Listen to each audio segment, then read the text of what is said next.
Good evening, everyone. Good evening. It's almost 8 o'clock. Just chime in and let us know you're on. Send a thumbs up. Let me know how your sound is coming across to you well. And we're going to get started right at 8 o'clock. Okay. So thank you for coming on and share where you are, share where you're on. I see I have Tara on here already. And so I'm glad to see her on here. And so I'm looking forward to uh, being with everyone else on here. So just take a moment, excuse me, and to just let us know you're here.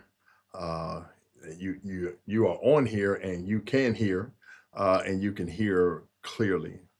So we're excited. I'm excited about tonight.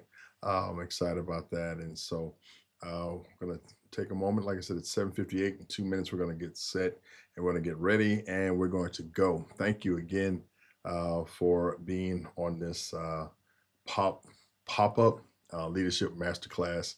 And so I'm excited about what we're going to share and what we're going to talk about in this hour that I believe will help you and help you to move forward in everything that you're doing. So, what time is it? We got 7:58. We got 2 more minutes, so we're waiting on everyone to get on and going from there. And thank you again for being on this Friday night.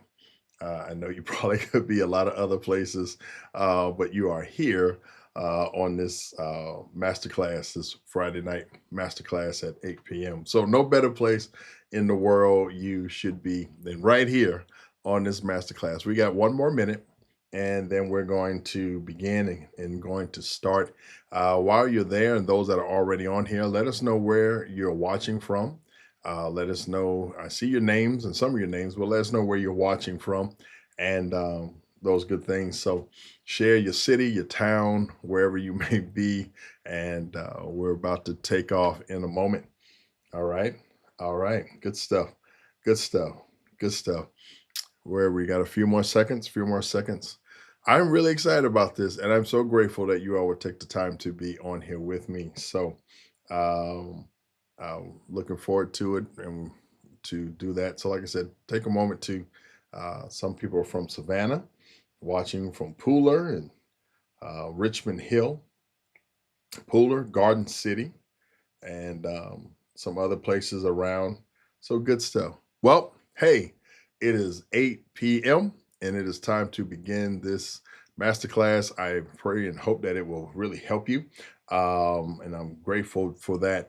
I'm ready to go. We're going to, I want everyone to get to a place of agreement where we will agree tonight that we will grow together. We will grow together. And so I want you to type that in and say, let's grow together. Let's grow together. Growth is so much better when you got some friends on the journey with you. It really helps you to grow, helps you to be held accountable. It really helps you to set goals, help you to be aware of things. It helps you to really understand where you're headed when you have some folk around you that really are in the growth or on the growth journey with you. So we're going to grow together. Let's grow together. So let's jump on here. I have a few things I want to talk to you about tonight that will probably bleed over to the second session next Friday night. So we're going to start with some things here, and we're going to start dealing with high performance leadership. So one of the things that we're going to do, I'm going to discuss some leadership essentials, and we got the chat here, and near the end, I'm going to take some of your questions, as many as I can, within the hour near the end. And so this is what I want to look at. The title of this was Leadership Essentials, Building a Leadership Toolkit. So I wanted to go back and help us understand why call it a toolkit and why is that so necessary? What's so important about that?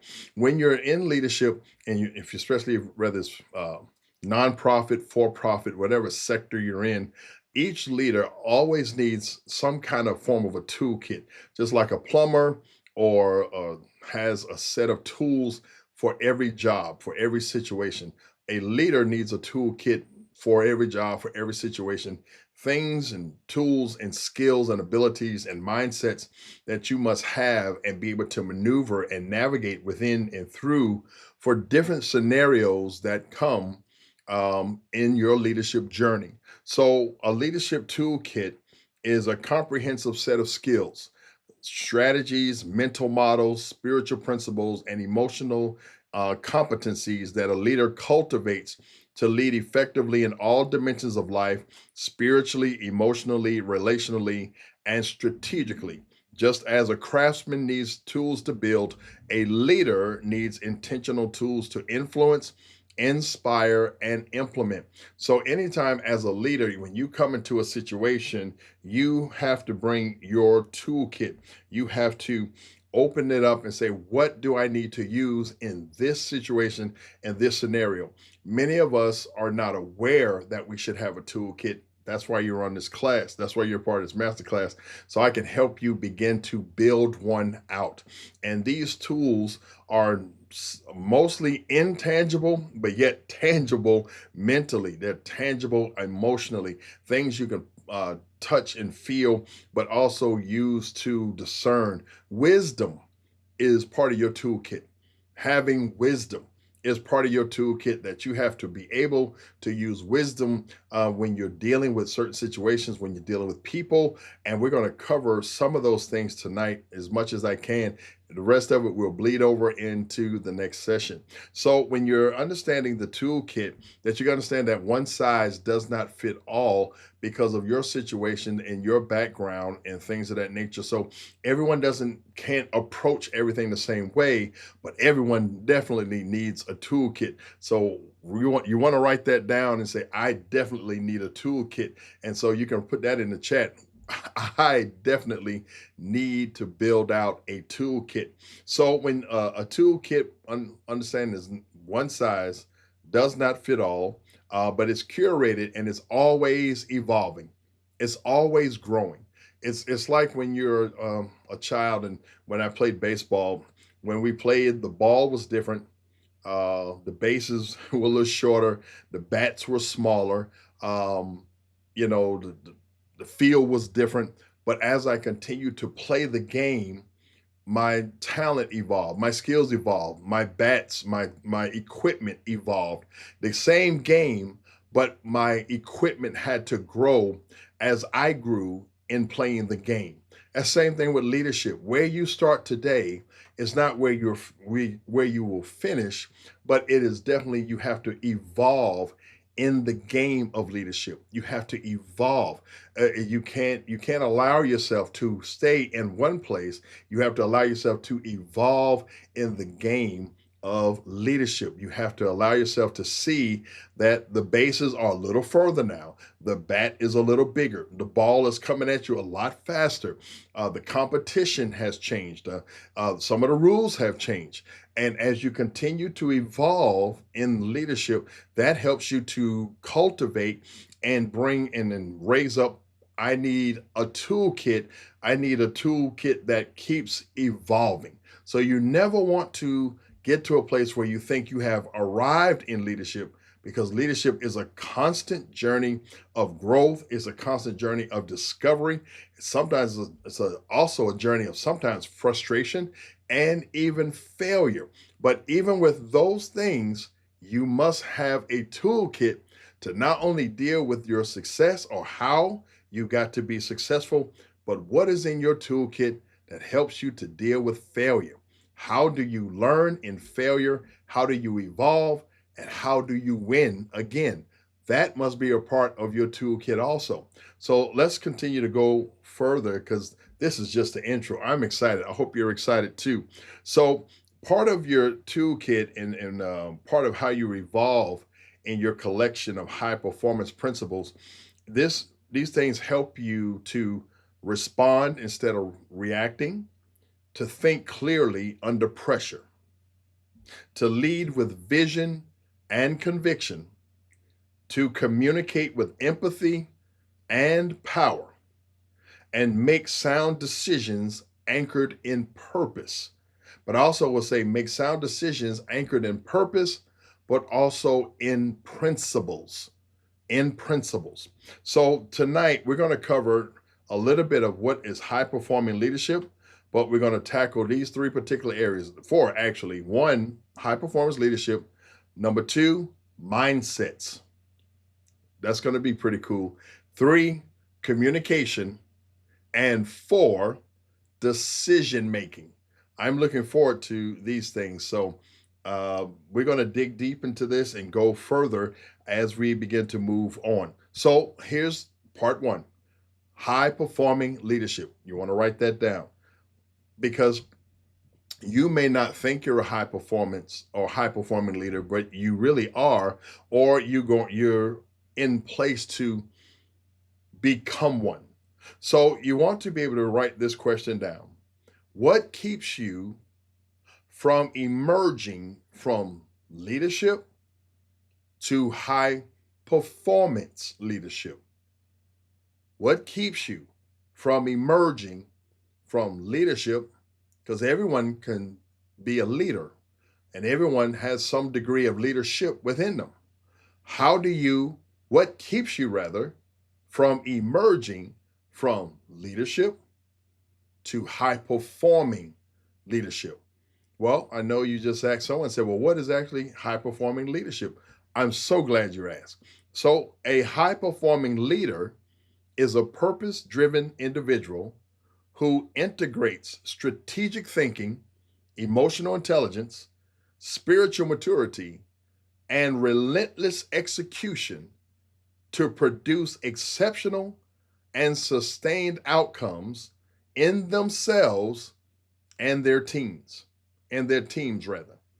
These leaders navigate complexity with clarity, consistently exceed expectations, and empower others to rise. And I'll even say to rise and to perform well. So let's look at this. High performing leader is not just a CEO of a Fortune 500 company.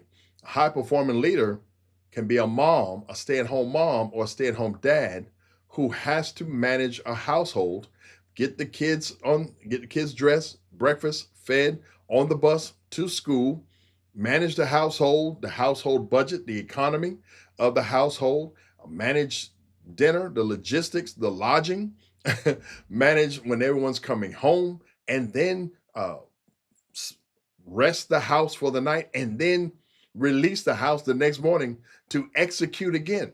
So if you're here and you say, well, I don't know if I'm a high performing leader. If you're a mom, if you're a dad, and you're a stay at home mom and stay at home dad, that is a career within itself, which requires high performance leadership. And it requires also a toolkit because a parent faces things that on a daily basis, everything from school projects that your child knew about 3 months ago, and them telling you the night before, you got to manage that and help them. My mom had to manage many projects that I didn't tell her about. And so really half of my grades are my mother's because she would sit up when I went to sleep and put my stuff together. And so if I didn't have a high performing mom, I don't know where I would be. I probably would still be in the eighth grade. But because I had a high performing mom who really was able to help me navigate through these scenarios and had a toolkit and had certain skills and abilities of creativity to help me with these projects, I did well. My mom's execution really prepared my success. So it really was my mother's success through her high performing leadership, and that enabled me to really go on further in my education and to even do things like this today. So what I get to do today really started with my mom and my grandmother, and those are my family that were high performing leaders, but they were on the home front. They had careers too, but on their home front, they executed to high levels. And so sometimes we don't really understand how much high performance leadership is required just to manage a home, let alone a business. because a home is 24 hours a day. A business can come close to 24 hours a day, but it's nothing like leading a home and executing on a high level to produce a high quality family. That is a blessing to society and a blessing to God. So I just wanted to park that. I hope so. Any moms feel and know you're high performing. Any at home dads, you're high performing. And even moms that are working jobs and still got to come home and manage, dads that's got to do the same thing. That's high performing leadership. So you're not, just because you're not corporate 500 or Fortune 500 does not mean you don't have a Fortune 500 mindset to manage well. So congratulations, you're a high performing leader. So let's go a little further. So a high performing leaders rather, are not just task driven, they are transformation driven. Their leadership is built upon a foundation of personal discipline, clarity of vision, consistent character, and the ability to galvanize diverse individuals toward a common purpose. They serve as cultural architects and are emotionally resilient, spiritually grounded, and intellectually agile. I want to read that last sentence. They serve as cultural architects and are emotionally resilient, spiritually grounded, and intellectually agile. That's a pretty heavy definition, because what it's saying is really, this definition, to be a high performing leader, it stretches you from conforming or settling for being beneath your ability. It's saying that you must serve as cultural architects, which means you are able to build culture, whether it's at home or in your business, in a school, at a church, or whatever. You have the ability to build and create culture, mindset, a behavior, a way of doing things, and being emotionally resilient, because every day you're constantly being hit with something that will really make you fall back and fold up. But being emotionally resilient helps you to spring back. And also, here, being spiritually grounded, making sure you're not being tossed to and fro, being rooted and grounded, being established in your core values, being established in what you believe in your faith, being unshakable, being immovable, always abounding, being rooted, grounded, being even though you're going through things, it does not cause you to just fold. It causes you to continue to move forward.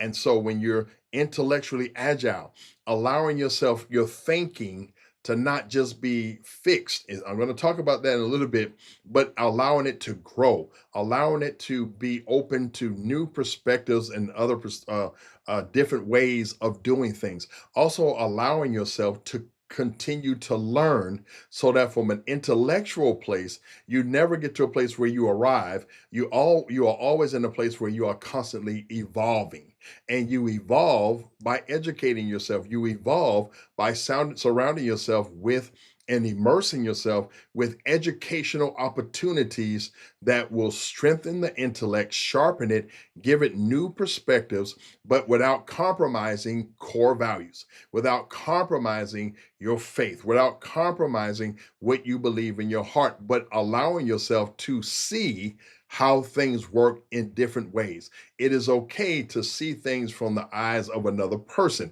It does not mean you become them, but you also allowed yourself to see them. And if you can see them, you can understand them, then perhaps you can work with them. So sometimes we try to create the world that everyone needs to see us and everyone needs to cater to us, now realizing that we need to be able to be intellectually agile to see the world through other people's eyes, so that we can understand their perspective. Whether we like it or not, we do owe it to ourselves to understand who we're dealing with, what we're dealing with, why we're dealing with, because we got goals here and we got a timeline to reach these goals. So we don't have time to keep butting heads. We only have time to understand, to see, to listen, and to be clear about some things, even with differences. even with differences. So I'll keep going from here because having differences are not a bad thing. It does not make you enemies. So to have a difference with a person is another way to become intellectually agile. I now understand. I learned. This is how they're wired. This is how this is how they pursue. This is how they present themselves. This is how they go after things. This is this is their toolkit. This is how they handle that. So it makes me intellectually agile to have a different perspective about them. Even though we have a difference of opinion, it doesn't mean that they're my enemy. And that means you're maturing, because if everyone doesn't see things your way, it doesn't mean you abandon the goal or you quit the team. You learn how to adapt, you learn how to pivot, because the goal doesn't change, even though the dynamics may have, some situations may have arise, but you still owe it to yourself to cross the finish line. You still owe it to yourself to execute. You still owe it to yourself to make sure that you not just reach the goal, man, you dominated and you annihilated it. You crushed it. And now you're moving on, you're building confidence. And this is sometimes the good thing about having differences. When you are able to deal with differences and still come out winning and still learn how to work with difficult people, challenging people. And sometimes just because they're challenging doesn't always mean they're difficult. It's just sometimes they're the way that they challenge the situation or challenge you, and sometimes it pulls out more out of you. So sometimes take the challenging of a situation, that there's an evolving, there's a drudging out, that there's a more of you that's got to come out. There's a that high performing leader that has to they have to deal with those differences. You have to learn how to execute when things aren't excellent. You have to be able to execute when the conditions are not excellent. You have to still get the job done. You still got to reach the goals. And truth be told, you want to reach those goals, because that's what drives the confidence. That's what drives the momentum. And it really gives you a greater depth of experience and intellectual agility when you are able to reach goals, execute despite the differences, despite the challenges, and still win. That's when it helps you to emotionally grow in maturity, but also as a leader, you begin to mature and you build off of it. You take the challenge and you build up a champion. You don't just oh, that was just hard. I can't stand working with them. Yeah, you may have to work with them again. So use your toolkit when you come across that person or that personality. Never abandon and just wait like, oh, I'm so glad I don't have to deal with them again. No, you will deal with them, just in a different face, in a different day, in a different way. So have your toolkit ready and say, I've seen this before. I don't have to run away from this. I know how to navigate and how to move in this. So I hope this is helping you guys. Let's keep going. uh, this is helping you. Like I said, I'll answer some questions all at near the end if you have some. And so we'll go from there. So I want to tap into something. Here's the next thing we're going to go into. Here's some barriers. And I want to talk about barriers quickly if we can. You have a question that you can ask yourself. What are your barriers? What are your barriers? And this is going to be key to high performing leadership. What are your barriers? A barrier is defined as something material or natural that blocks or is intended to block passage. When people pursue goals, they face barriers that are visible and invisible blockages. But these are sometimes hard to identify. They require perception, awareness, a plan, a strategy, wisdom, and a persistence to overcome them. So, two questions. What are your barriers? If you can go anywhere and do anything right now in the world, what would it be? And what are the barriers that keep you from doing it? And then, number two, are you aware of your barriers? Are you aware of your barriers? Are you aware of what keeps you from being that high performing leader? Are you aware? So, barriers come in many shapes and sizes. They are external and visible, but many are internal attitudes, beliefs, and fears. So, sometimes barriers can be very easy to identify, sometimes they cannot be. So, are you willing to identify barriers that may be hard to recognize because they're not necessarily physical or external, but emotional and internal? Because sometimes one of the things that keeps you from going from a level 6 leader to a level 7 is not so much your present working environment. It can be the past thinking, your past experiences that have kept you at a level 6. And I'm just using that as a just as a reference, and you desire to be a 7 or 8, but what barriers came with you into your present opportunity that keep you from maximizing the opportunity? Because we all bring something, and so we have to be aware, did we bring something with us into this opportunity that really keeps us from taking full advantage of the opportunity? And then we don't see the doors of opportunity within the opportunity because the barriers keep us from being aware and being able to discern, to see the internal and external barriers that are hindering us.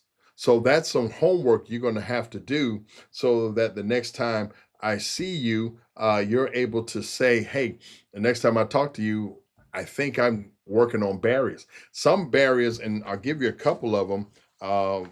Some barriers may be that you may understand, some barriers are fear, some barriers are finances, some barrier is no support, some barriers can be guilt, some barriers can be victimization, something that happened to you.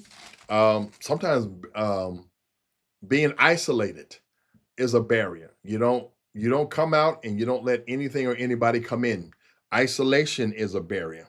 Um, self-pity, self-pity and pride can be barriers that keep you from growing, that keep you from doing things you need to do. Distrust and skepticism. You don't trust anybody. So you don't know how to work with anybody, and you don't let anybody work with you. So you have a barrier that you may be very gifted, you may be very talented, but what you need is external, uh, but your internal barriers keep you from taking advantage of your external opportunities and things you've been praying about, believing about, even possibly training for, or even went to school for. These things can hinder you. So being aware of what hinders you and being honest about it um, will help you in the steps of evolving and overcoming or working, putting the deep work in, that you can begin to say, wait a minute, these things right here bother me. It might be um, perfectionism. You're too perfect, and you're striving for perfection when it should be you're striving for excellence, because excellence leaves room for grace. It leaves room for error. Because of the pursuit of excellence, you will have trial and error. When you're in pursuit of excellence, you use failure as a way of learning. But when you're in pursuit of perfection, you won't try. It's like perfection is wearing a white suit and you refuse to go outside because you don't want to get anything on it. So you never take advantage of anything outside of you because you've already created a bubble of perfection around you. So you don't want anything to touch you. So that means you have to remain in the same place year after year because you're after perfection and not excellence. Perfection will always limit your movement because you won't try. Because if you try and you fail, then it comes against your perfectionism. And if you don't, and some people can't handle not being perfect because it mentally breaks them down that they can be nothing less than perfect. But really, the goal is excellence, being excellent, and to achieve excellence is through error, is through mistakes, is through trial, it's through different things, experiments. You tried something, it didn't work. Now you know how not to do it. And so you can't live your life in a white suit surrounded by a bubble, but yet have dreams and goals and ambitions. Dreams and goals and ambitions are only accomplished through seasons of failure, of falling short, of making mistakes. For some people, going bankrupt. Some people had to lose it all. Some people had to just lose their jobs in order to find that rhythm that they really needed. But you can't live life in a white suit.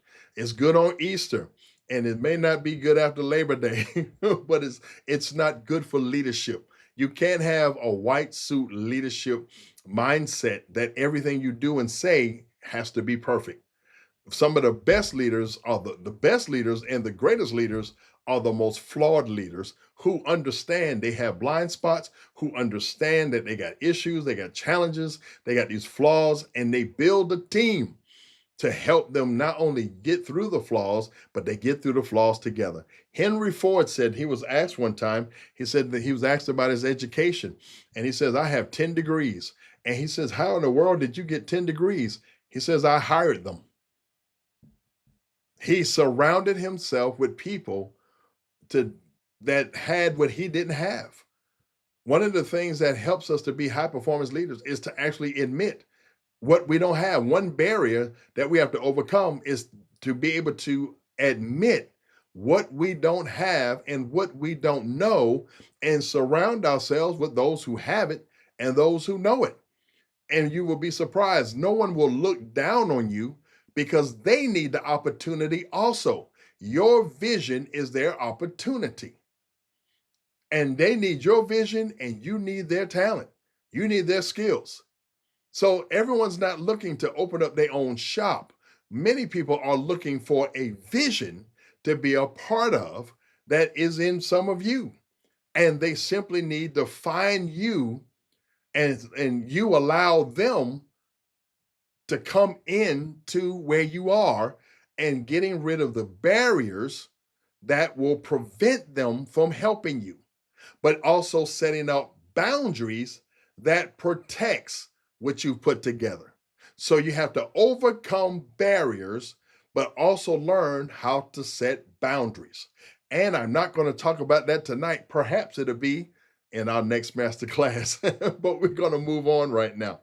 So um, let's go forward. So here are some common barriers um, that happen with high performing leaders: emotional exhaustion, unrealistic expectations, lack of support or accountability, and isolation at the top. Sometimes once you get to a certain place, it gets quiet and it gets lonelier because the mindset is not as plentiful the higher you get up. When you're mid and a little lower, the mindset is a little more general. You can kind of see it. But the higher you go in that leadership role of a high performing leader, you'll begin to see that the mindset that is required to be up here is not everywhere. And it can get lonely up there, and it will kind of make you feel you need to come down out of your standard to go back amongst thinking that you're comfortable with, but it's that thinking that made you want to escape. So you have to make a decision. Do you want to stay high and cultivate more high performing leaders, or do you want to come out of what you fought so hard to become and to grow in, to then surround yourself with mediocrity and average thinking that really frustrated you in the first place? So don't get so lonely that you run back to the place of frustration that forced you to run out to excel. Don't get lonely. Cultivate more leaders. Find other eagles and some lions. Find some eagles to soar with and some lions to roar with. And find they're out there. They're out there. It just may take a moment to connect with them. So let's move on. Here's some I'll give you this before I move on to the next one. Here are some strategic, wow, so it's after 8:30 already. Wow. Here are some strategic solutions that can help you. Build a team of advisors, coaches, even intercessors. You need prayer as much as you need planning. Um, Automate or delegate non-essential tasks. Learn how to delegate things off of your plate. You don't have to pack your plate, but delegate things off of your plate that are non-essential to your role, but they're necessary, but non-essential to the things you need to do. You have to keep your eyes set on vision. You got to keep your eyes set on direction, and you must be clear. Remember, if you're a high-performing leader and you're the CEO, you're the leader of this, then you're the compass. You're the one that's providing direction, and you're the one that's providing clarity of vision. So you can't afford to be to keep moving. If you ever have a compass in your hand, wherever you turn your hand, the compass moves, which means the direction moves. So as a leader, as a high-performing visionary leader, you can't always be moving around because you must set the direction of the organization. You must set the direction of the ministry. You must set the direction of the family. And if you're in every task, and if you're a part of every meeting, and if you have to be a part of every decision, then the compass is moving. So when people are looking for direction, it's not clear because the visionary is bogged down with non-essential tasks that keep him or her moving and keep the direction from being set. That's going to be an important part as you move forward. So you want to also develop your personal vision, your personal vision statement to anchor focus. Develop your personal vision statement to anchor focus. You need a statement about where you are going. You need a statement about where you are going and anchor yourself so you're not tossed to and fro. If a ship is above water, but it's anchored above, it's going to move a little bit, but it will not be removed from its present position. You won't be tossed to and fro. The waves have no control because the anchor has you centered. So when you have yourself anchored, the storms of life have no control. You may feel the rain, you're going to hear the rain, you're going to feel the wind, but they can't toss you because you're anchored. You are focused. And because you are anchored and because you are focused, watch this, you're going to be okay because you know where you're going. Let's move on to the next one because I've got a few things to go here, and write your questions down, and we're going to go from there. And I hope this is helping you. Just let me know. Just chime in and let me know if this is being of help to you all going forth. And just I'll give you a commercial break right here before I jump into this next one. I want you to be able to stay tuned. More things are coming. You're going to hear more from me. You're going to hear more from some things that I'm doing, and you're going to hear more of these pop-up master classes, but also online courses. A community is coming where you will be able to be a part of that community, and every month new content will be uploaded, teachings, courses, things of that nature. Some like this, and some will be of a subscription that you can be a part of, but nonetheless, it's going to be a great time of a leadership journey. So I hope you join me with this as we go forth. Okay. So thank you for being on here with me tonight. All right, let's go. Mindsets. Let's jump into mindsets.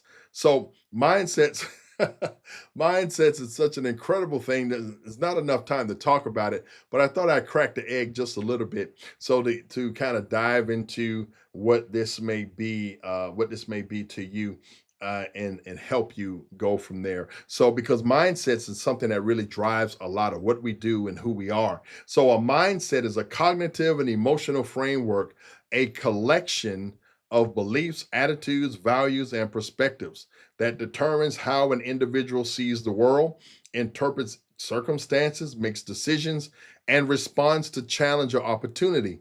Mindsets are formed by experiences, cultural influence, spiritual convictions, neurobiological conditioning, and personal narratives. They are both the lens through which we see and the lever we use to lead. So that mindset, that paradigm, In scripture, we say, be renewed, be transformed by the renewing of your mind. And that scripture means that the mind has to be rewired. The mindset has to be rewired in order for you to really understand your purpose, understand your direction, to be clear about it. It's like a decluttering of thinking and experiences to create a new model of thinking that's necessary for who you are and who you ought to be. For many of us, the mindset that we came into the opportunity with is not good enough for us to take advantage of the opportunity.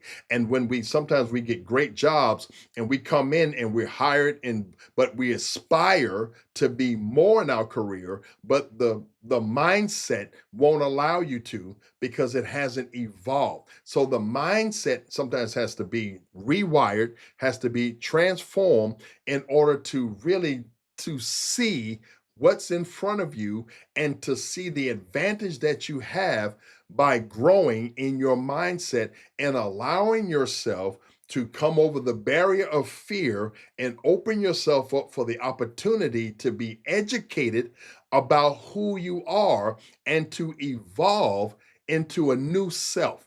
Within you are others, and not voices, but other possibilities that you are to become. You got to remember, when a child is born, the man is born. But the child has to keep evolving in order to become the man.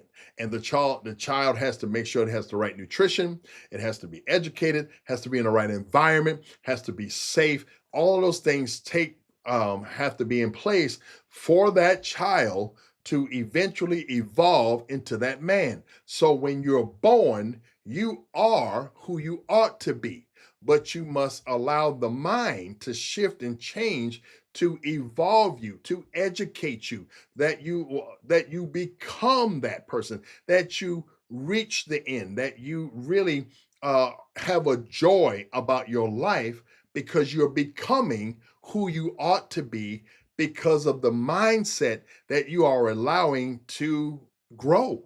You're allowing yourself opportunities. You're allowing yourself to sit at the feet of people. You're allowing yourself to be on this masterclass. You are allowing yourself to be a part of this. You are allowing yourself to grow. That is a part of your evolution. You're not doing this for me. You're doing this for you. You're doing this for you because I had to evolve to get to a place of confidence that I would do something like this. Even though years ago I wanted to do it, but I wasn't in a place of evolution, of thinking and confidence and communication that I believed that I could do it. And so I allowed myself to be around mindsets that would help me to peel off old mindsets and not be afraid to think differently, but also not to be afraid to think better. You can't be afraid to think differently, and you can't be afraid to think better, because everything you dream about being and things you aspire to be is on the other side of you thinking differently and thinking better. And if you allow yourself to do that, then opportunities look more like opportunities and not something overwhelming that you can't achieve and you can't have. You can do it, but you're going to have to think differently and you're going to have to think better. And if you allow yourself to do that, man, how far will you be able to go? Everything and everyone that's in you that needs to come through you, the person you desire to be, is on the other side of a changed thought. A new life is on the other side of a new thought. The life you want is on the other side of a changed thinking. And when you're able to change the thinking and have the courage to go through the process of a changed thinking, then what happens? Life changes for you. You have to be willing to get to that other side by a renewing of your mind. It's okay to think differently, and it's okay to think better. It's okay to go to school. It's okay to get around people who have been there, done that. I'm presently trying to go to different places of folk that I aspire to be like. The circles that they dominate in, I need to, how did you get there? What are you doing? What are you working on? What barriers did you have to overcome? What do I need to face about myself? What about my thinking needs to change? And age, don't say, I'm too old to change. You're never too old to change. You can change if you're willing to rewire your thinking and allow the habits to then change also. So, thinking and the habits, which is the action of new thinking, when those change, then new life comes. So, habits are the actions of the present set mindset. So, where the mindset is, the habits emerge out of. So, if you want better habits, you also have to change your thinking and then retrain your habits to line up to your thinking, because you can feel good about a thing, but you also can keep performing at a low place because you also have not taken the time to reshape habits. It's not enough to just shout. It's not enough to do a New Year's Eve resolution. That's nice, but until thinking drives the behavior of habits, then the outcomes are going to remain the same. And the only thing really standing behind between you is the barrier. For some, the barrier of bad habits or underdeveloped habits or habits that you're not aware that is happening, that's keeping you from taking advantage of prayed for opportunities.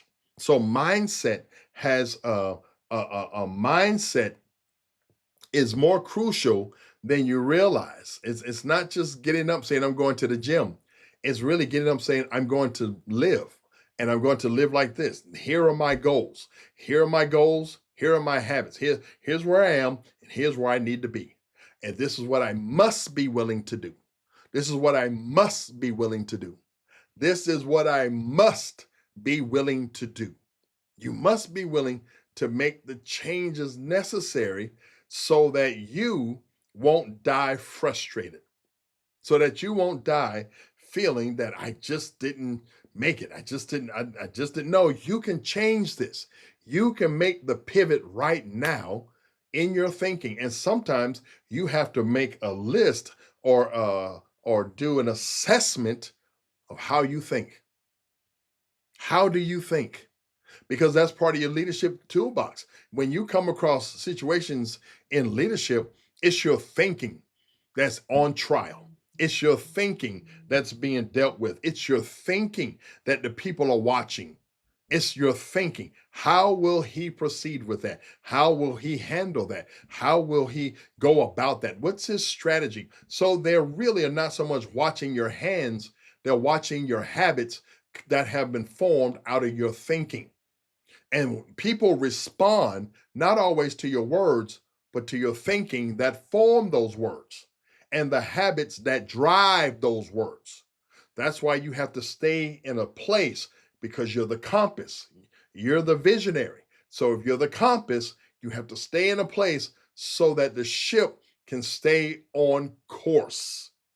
If your habits are always jumping around and your thinking is always kind of skittish, and as soon as you see something come up, you run over here, and as soon as something come up, you avoid it and go over here, then you'll never get to anywhere. No goal will be you will be able to achieve, because you haven't allowed yourself to really set yourself still and evaluate, excuse me, your present way of thinking.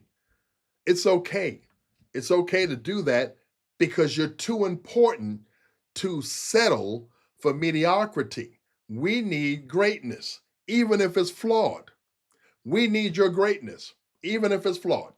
Even if you've fallen short, we need your greatness, because it solves something.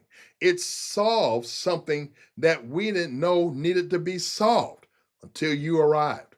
That's why sometimes your fight is always in the battlefield, is always in the mind. If I can change your, if I can keep you thinking some way, I'll keep the habits a certain way. I'll keep your output a certain way. I'll keep your lack of productivity a certain way. I can keep you from a place of producing results. And really, what drives you and really what helps you, really what makes many of you happy are results.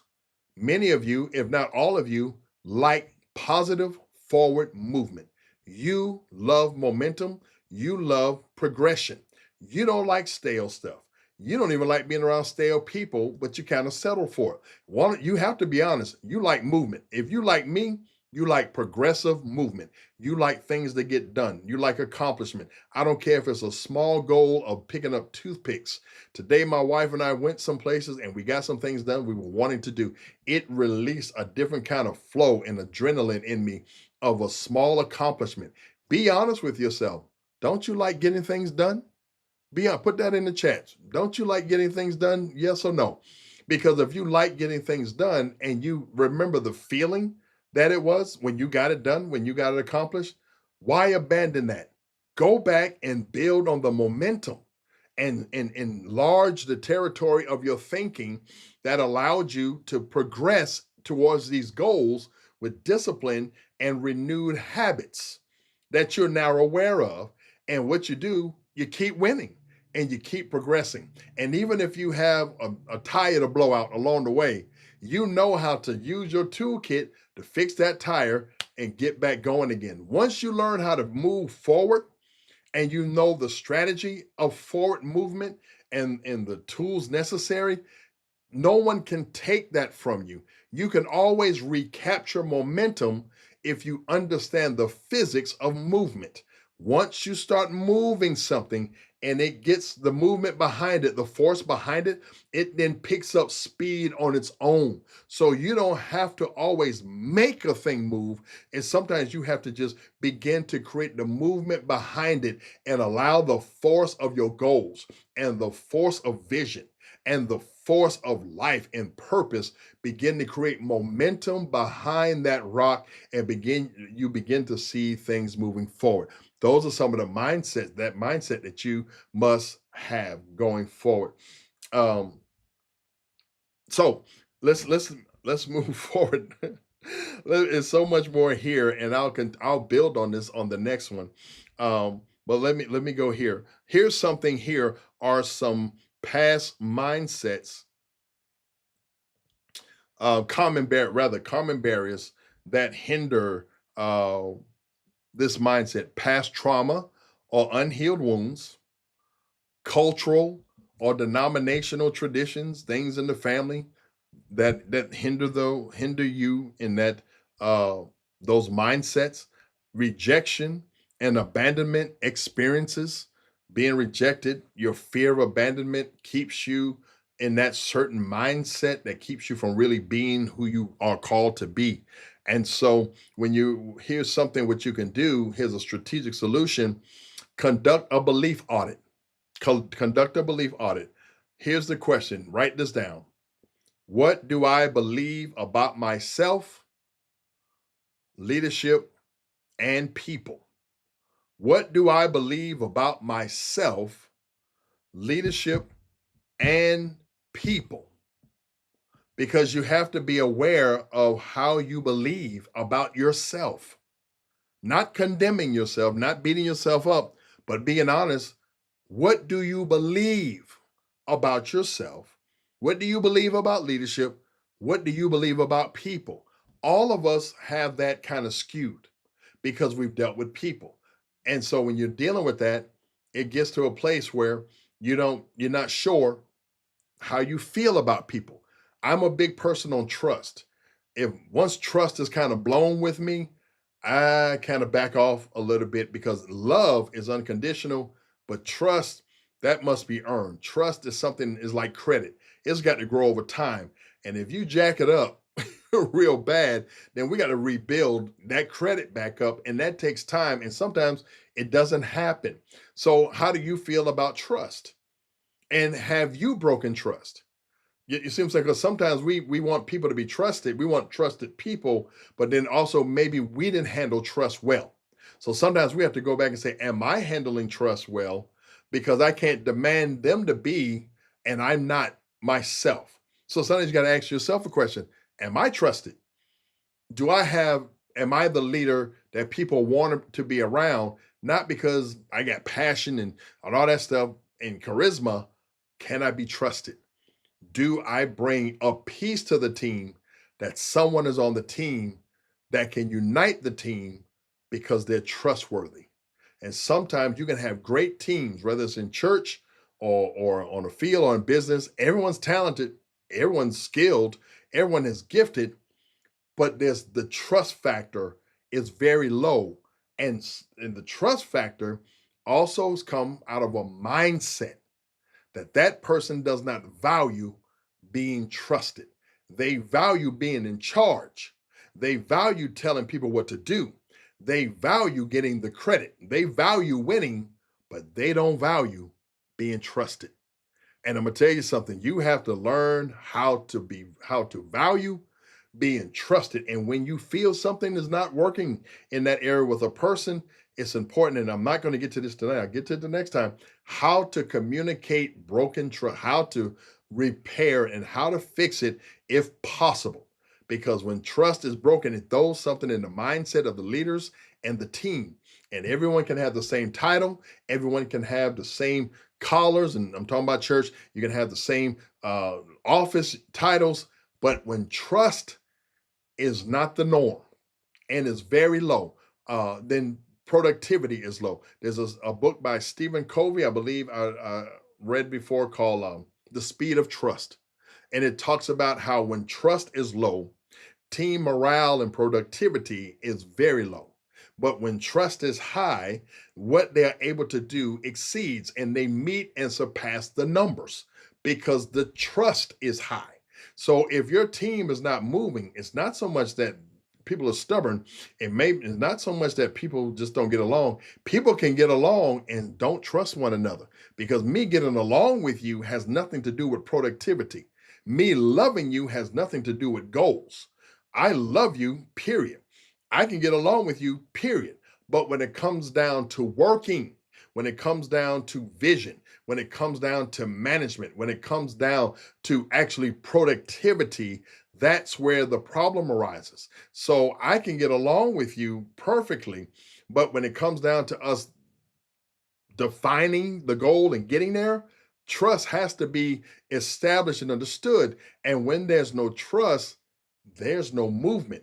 And that becomes the mindset of many leaders, and they begin to hover around the problem and complain about the problem, but nobody wants to solve it corporately nor personally by addressing where the trust may be broken, and then be honest to say distrust came in that door through that leader, through those team members, through that conversation that should not have been had, through that broken confidentiality. That person came to you, they came to you to trust you, and they came to you believing they was going to be confidential, and it got out before the meeting was over. That right there opens the door for distrust to grip the most gifted team and bring their ability to nothing.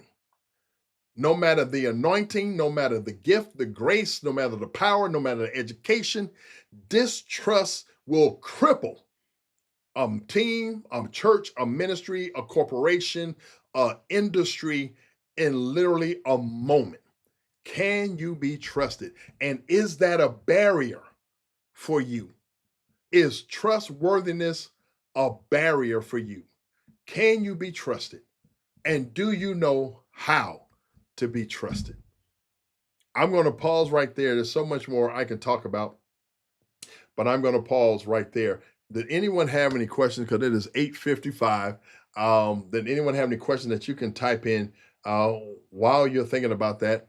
We'll pick up the rest of this next week. But if any questions, and let me know if this was any of help to you. Let me know if this was a blessing to you or gave you some food to think you're building your toolkit. So I'm looking at my chat to see what does that look like. A couple of minutes. I'm going to look and see. And you can go back. I'll leave this up on YouTube. You can go back and look at it and look at it again and take some more notes and go back and check it out. And I appreciate you all being on here. Thank you for being on this pop-up masterclass. Next week, we're going to cover. I'll finish up for those that can join us again. I'll finish up mindsets, and we're going to jump into communications, and I'm going to jump into decision making. That's going to be. I was hoping I would have got to it today, but we got more than enough for next week. And let me know, if, like I said, if this has been helpful to you, but also if you'd like to see more content like this, if you'd like to see more master classes, if you'd like to be a part of our community that's coming up, let me know. We would love to have you a part of the Kenneth K Law Life and Leadership community. So many great things that we can do together. We can all grow together. We're all in this together. No one has arrived, but we definitely are on the journey and stuff. So I'm looking to see if I have any questions. I appreciate you all being on here and things of that nature. Any comments or anything before I close us out? I was about to say close out in prayer. Before I close us out, many of you have said this is helpful. Looking more to look at my barriers and stay anchored. Some of you, this is helpful. Good tools were given. Great help to many of y'all building the toolkit. Yeah, get those toolkits established and get them full. So yes, this was very helpful. A lot of jewels drop, and we'll go from there. And sometimes if you think of something, let me know in the title, in the comments, some different things. If that's within my ability to teach, I won't teach you nothing that I haven't been through, and I never want to teach theory. I will teach from experience. Definitely would teach from experience, and never just throw something out there for you. This is from my life and from what I've experienced myself. So I'm not making any of this stuff up, but I'm sharing with you. Good stuff. So if this is all, and this is 8:58, we got 2 minutes. As we get ready to wrap this up, I want you to be able to look at things, your homework. Can you be trusted? And we'll do a teaching on trust. One of these days, I'll do a class on trust and why it's so crucial, and why when there's a lack of trust, there's a lack of movement, whether it's marriage or ministry or manufacturing or Fortune 500. Trust is trust everywhere, and it makes a difference. It's integrity, it's character, it's a mindset. I want to be trusted, and if I feel I'm not, I need to fix it. I need to apologize. I need to correct it. I need to be able to put things in place. You want to be trusted, and when you really get to not just loved, but trusted, and when you get to that place where you are a trusted leader, a trusted person, a trusted man, trusted woman, man, that name, that's what makes your name great. It's not your ability. It's not just your gifts. It's your ability to be trusted. That's what God hangs his hat on. If you can be trusted, or as we call it, can you be found faithful? And being found faithful is that you have also been found to be trustworthy. So thank you again for tonight. Thank you for coming on here and being on here. And for tonight, I think someone said, can you please repeat the questions for barriers? What are your barriers? And are you aware of your barriers? What are your barriers? And are you aware of your barriers? Those were the questions that I asked before about them. So, God bless you all. Thank you for being on here tonight. Enjoy your weekend and enjoy your day. You got some homework to do, and I hope to see many of you all next Friday at 8 p.m. right here on this channel. So, God bless you. And have an amazing night. Go get you a journal. Go get you a toolkit journal and get you a leadership journal and write down some notes you heard and go back to the replay and listen to it again. And you perhaps will hear something you didn't hear the first time. So God bless you. Have a great evening. Thank you again for being on here. I'm so overwhelmed and honored to be able to share something with you all. God bless you, and I'll see you soon. Good night.